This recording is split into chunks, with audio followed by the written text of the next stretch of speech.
The Law of One, Book 2, Session 27, February 21st, 1981. Ra, I am Ra. I greet you in the love and the light of the One Infinite Creator. I communicate now. Questioner. This session, I thought we would start Book 2 of the Law of One, which will focus on what we consider to be the only important aspect of our being. This, I assume, will be a much more difficult task than the first book. We want to focus on things that are not transient, and as questioner, I may have difficulty at times. When I do have this difficulty, I may fall back on some transient questions simply because I will not be able to formulate what I really need, and I apologize for this. I will try my best to stay on the track and eliminate things of no value from the book if they do occur during my questioning.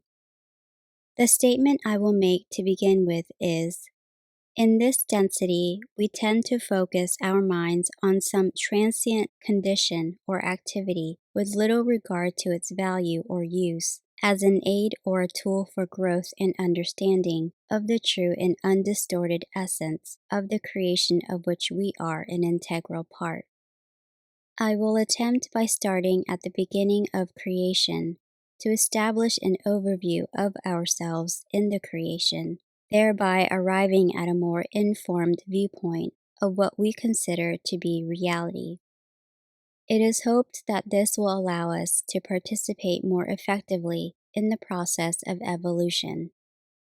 I would like to start with definitions of words that we have been using that possibly we have not and possibly cannot understand totally. But since the first words that we use are intelligent infinity, I would like for you to define each of these words and give the definition of their combination.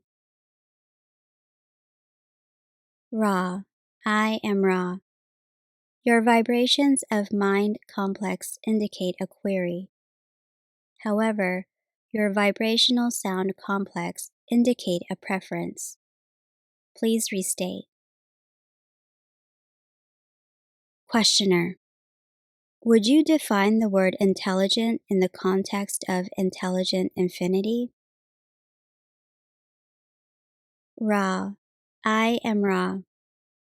We shall address the entire spectrum of this question before defining as requested. Your language using vibrational sound complexes can be at best an approximation of that which is closer to an understanding, if you will, of the nature of conscious thought. Perceptions are not the same as sound vibration complexes, and the attempt to define will therefore be a frustrating one for you, although we are happy to aid you within the limits of your sound vibration complexes.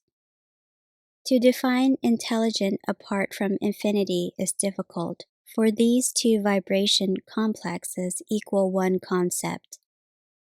It is much like attempting to divide your sound vibration concept, faith, into two parts. We shall attempt to aid you, however.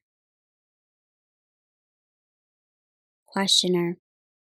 It is not necessary to divide it. The definition of intelligent infinity is sufficient. Could you define that, please? Ra, I am Ra. This is exponentially simpler and less confusing. There is unity. This unity is all that there is. This unity has a potential and kinetic. The potential is intelligent infinity. Tapping this potential will yield work. This work has been called by us intelligent energy. The nature of this work is dependent upon the particular distortion of free will, which in turn is the nature of a particular intelligent energy, of kinetic focus, of the potential of unity, or that which is all. Questioner. I would like to expand a little on the concept of work. In Newtonian physics, the concept of work is the product of force and distance. I am assuming that the work of which you speak is a much broader term, including possibly work in consciousness. Am I correct? Ra.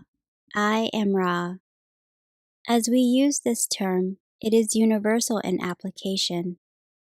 Intelligent infinity has a rhythm or flow as of a giant heart beginning with the central sun, as you would think or conceive of this, the presence of the flow, inevitable as a tide of beingness without polarity, without finity.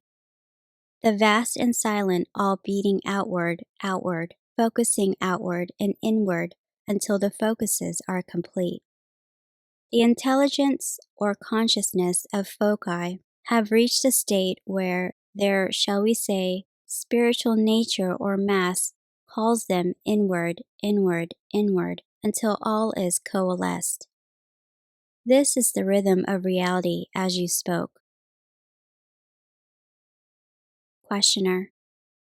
Then I think I have extracted an important point from this in that in intelligent infinity we have work without polarity, or a potential difference does not have to exist. Is this correct? Ra. I am Ra. There is no difference, potential or kinetic, in unity. The basic rhythms of intelligent infinity are totally without distortion of any kind. The rhythms are clothed in mystery, for they are being itself. From this undistorted unity, however, appears a potential in relation to intelligent energy. In this way, you may observe the term to be somewhat two-sided. One use of the term, that being as the undistorted unity, being without any kinetic or potential side. The other application of this term, which we use undifferentiatedly for lack of other terms in the sense of the vast potential tapped by the foci or focuses of energy, we call intelligent energy. Questioner. I understand that the first distortion of intelligent infinity is the distortion of what we call free will. Can you give me a definition of this distortion? Ra. I am Ra. In this distortion of the law of one, it is recognized that the Creator will know itself. Questioner. Then am I correct in assuming that the Creator then grants for this knowing the concept of total freedom of choice in the ways of knowing? Am I correct? Ra. I am Ra. This is quite correct. Questioner. This, then, being the first distortion of the law of one, which I am assuming is the law of intelligent infinity, all other distortions which are the total experience of the creation spring from this. Is this correct? Ra. I am Ra. This is both correct and incorrect. In your illusion, all experience springs from the law of free will, or the way of confusion. In another sense, which we are learning, the experiences are this distortion. Questioner. I will have to think about that and ask questions on it in the next session, so I will go on now to what you have given me as the second distortion, which is the distortion of love. Is this correct? Ra. I am Ra. This is correct. Questioner. I would like for you to define love in its sense as the second distortion. Ra. I am Ra. This must be defined against the background of intelligent infinity or unity, or the one creator with the primal distortion of free will. The term love then may be seen as the focus, the choice of attack, the type of energy of an extremely, shall we say, high order which causes intelligent energy to be formed from the potential of intelligent infinity in just such and such a way. This then may be seen to be an object rather than an activity by some of your peoples, and the principle of this extremely strong energy focus being worshipped as the creator instead of unity or oneness from which all loves emanate. Questioner: is there manifestation of love that we would call vibration?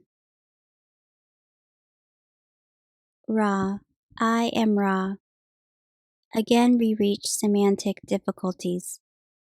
The vibration or density of love or understanding is not a term used in the same sense as the second distortion, love. The distortion love being the great activator and primal co-creator of various creations using intelligent infinity.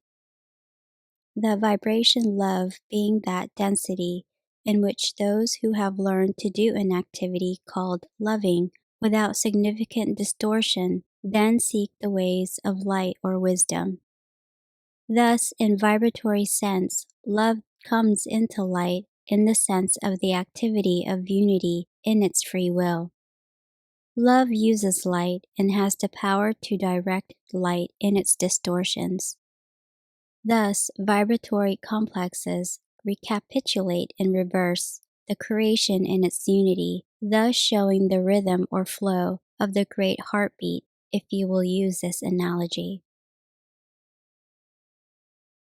Questioner: I will make a statement that I have extracted from the physics of Dewey Larson, which may or may not be close to what we are trying to explain.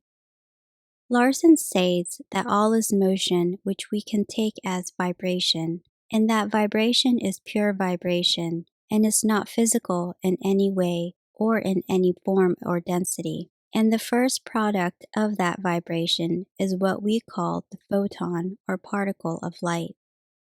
I am trying to make an analogy between this physical solution and the concept of love and light. Is this close to the concept of love creating light?